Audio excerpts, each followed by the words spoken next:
जी good morning. Programme breaking barriers में आपकी host Alia आपके सामने। और पहली खबर ये है कि India will host A summit of SCO in A virtual format on 4th of जुलाई। आप जानते हैं कि 4th of जुलाई को सब वेट कर रहे थे, इंतज़ार कर रहे थे, क्योंकि 4 जुलाई को एससीओ का वो सेशन है जिसमें प्राइम मिनिस्टर्स ने शामिल होना था। पाकिस्तान के प्राइम मिनिस्टर की तरफ से भी ये खबर आ रही थी कि वो जाएंगे या नहीं जाएंगे, लेकिन देखा जा रहा था, सोचा जा रहा था कि वो जाएंगे, प्राइम मिनिस्टर शहबाज शरीफ। लेकिन अब खबर ये आ रही है इंडिया की तरफ से कि ये सेशन अब वर्चुअली होगा और सब लोग ऑनलाइन ही इसमें हिस्सा लेंगे। अच्छा, इसके लिए उनकी तरफ से पाकिस्तान के लिए दावतनामा भी आ गया, ये भी खबर है इसी के साथ एक और, क्योंकि पाकिस्तान की तरफ जब कोई इन्विटेशन उस तरफ से आता है या इस तरफ से कोई इन्विटेशन जाता है तो वो ख़बर के अंदर ही एक और ख़बर होती है। अब इसमें यह है कि भारत शंघाई ताउन तंजीम का सरबराही इजलास 4 जुलाई को होगा और पाकिस्तान को भी दावत दे दी गई है। वर्चुअल फॉर्मेट में होगा जिसमें चाइना, पाकिस्तान समेत जितने भी मेंबर कंट्रीज़ इसमें शिरकत करेंगे उन सबको बुलाया गया है। और इसमें जो इंडियन फ़ॉरेन ऑफिस है, वजारत ख़ारजा की तरफ से ये कहा गया है कि ईरान, बेलारूस और मंगोलिया को मुबस्सिर के तौर पर जो है वो, जबकि तुर्कमानिस्तान को एज ए गेस्ट इसमें बुलाया गया है। तो बाकी जो मेंबर कंट्रीज़ हैं वो तो आपको पता ही है कि वो सारे हैं, वो सब इसमें शिरकत करेंगे। फिर इसके अलावा ये भी कहा गया उनकी तरफ से कि यूनाइटेड नेशंस और आसियान के जो हेड्स हैं उनको भी इजलास में इनवाइट किया गया। फिर ये भी कहा गया है कि इसका बड़े ही शानदार तरीके से ये सब कुछ होगा, लेकिन सिर्फ फ़र्क ये होगा कि आप वहाँ पर आपको जाना नहीं पड़ेगा या आप वहाँ पर जाने से महरूम रह गए। अगर तो हमारे प्राइम मिनिस्टर की ख्वाहिश थी कि वो जाएंगे, जिस तरह उन्होंने देखा कि हमारे जब फॉरेन मिनिस्टर गए थे तो ज़ाहिर है कि हो रहा होगा कि कुछ दिन के बाद मैं भी इसमें जाऊंगा, तो वो अब नहीं जा सकते। तो इसके ये ऐसा क्यों किया गया, उसके पीछे यकीनन कुछ ना कुछ रीज़न्स, लॉजिक्स होंगी उनकी जो भी हैं, लेकिन वो क्योंकि उनकी G20 भी चल रही है, मेरा ख्याल G20 में जो है वो बहुत सारे उनके इंतजामात उनको करने पड़ रहे हैं। हो सकता है कि एक वजह ये भी हो कि उसके साथ और बहुत सारी उनकी समिट्स और कॉन्फ्रेंस चल रही हैं, G20 के बहुत इजलास हैं, तो इस वजह से या कोई और वजह भी हो सकती है। लेकिन एक और ख़बर, और वो ये है कि पाकिस्तान का एक प्लेन रोक लिया गया मलेशिया में।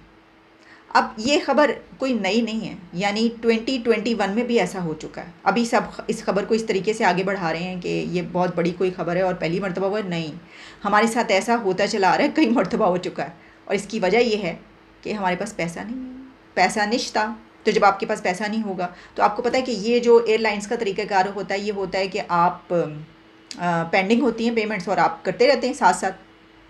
तो हमारी तो पेमेंट्स नहीं। अब $4 मिलियन जो हैं वो कहे जा रहे हैं, जो उन्होंने हमारी कौमी एयरलाइन है, नेशनल एयरलाइन PIA का, जो वहाँ पर प्लेन रोका गया है, तो उसको इसलिए रोका गया कई घंटे तक कि इसकी पेंडिंग हैं $4 मिलियन, आप हमें वो दें।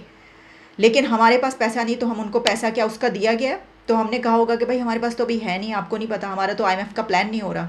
तो IMF का प्लान नहीं हो रहा तो हम आपको कहाँ से पैसा दे दें। तो उन्होंने कहा होगा IMF का प्लान आपका हो रहा है या नहीं हो रहा, आप हमें अपने इंटरनल क्राइसिस से ना बताएं, हमारा भी कोई क्राइसिस चल सकता है, हमें तो पैसा चाहिए सर। दुनिया तो ज़ाहिर है इसी तरीके से लेन देन पर चलती है। तो लेकिन जैसा मैंने आपको बताया कि कुछ घंटों के बाद फिर वो उसको सारा जो है वो ठीक हो गया मामला, और उन्होंने कहा हाँ जी ठीक है, इनको जाने दिया जाए, छोड़ दिया जाए, या तो उन्होंने कोई बात नहीं, इनको छोड़ दें, ये कह रहे हैं कि पैसा दे देंगे। अब IMF के प्लान के जिक्र हुआ है, तो आपको ये भी पता होगा कि फाइनेंस मिनिस्टर की तरफ से ये हिंट भी आया है कि पाकिस्तान IMF के प्लान से निकल रहा है। ये कई मरतबा वो, यानी वो पहले ही थोड़ा सा ना उनकी स्ट्रेटजी है, वो इस तरह गुस्से में और मजाक में इस तरह की चीज़ें सुनवा देते हैं ताकि इनके ज़रा जहनों में बात डाल दी जाए, ताकि जब ये एक्शन होगा तो एकदम से वो ना हो जाए ये क्या हो गया, हम तो IMF प्लान में जा रहे थे, इन्होंने कहा नहीं। तो पहले ही वो ऐसी बातें छोटी मोटी जर्नलिस्टों के साथ गाड़ी में बैठते हुए इधर उधर वो कर देते हैं, हाँ क्या करना कर लो जो करना, मैंने तुम्हें कहा डिफ़ॉल्ट नहीं होने दूंगा। तो अब IMF के प्लान से हम लगता है निकल रहे हैं। अच्छा, उन्होंने कहा कि हम क्या निकल रहे हैं, उन्होंने निकाल दिया। जब हम ये कहते हैं ना हम निकल रहे हैं, बड़ी अजीब सी बात इसलिए होती है कि भाई उन्होंने हमें अपने प्लान में नहीं रखा, हमसे तो नाक से लकीरें निकलवा ली, ये कहा आप लोगों ने, तो हम क्या छोड़ रहे हैं, उन्होंने छोड़ा है। हम बैठे हुए इंतज़ार में, वो नहीं दे रहे, तो हमें मजबूरन फिर हमें एक ऐसे पॉइंट पर आकर हमें ये करना ही करना है।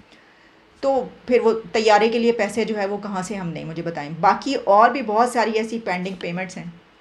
तो ये हमारा घर का मामला है मलेशिया, और हमारे 2021 में भी वो ये कर चुके हैं। अच्छा, अब फिर एक और ख़बर मैं देख रही थी कि जहाँ हमारे ये वाले हालात हैं, तो वहीं पर हम ये देख रहे हैं कि मुझे एक CNN पे मैं देख रही थी, तो CNN पे मुझे ख़बर मिली। मैंने कहा अच्छा ये ख़बर क्या है?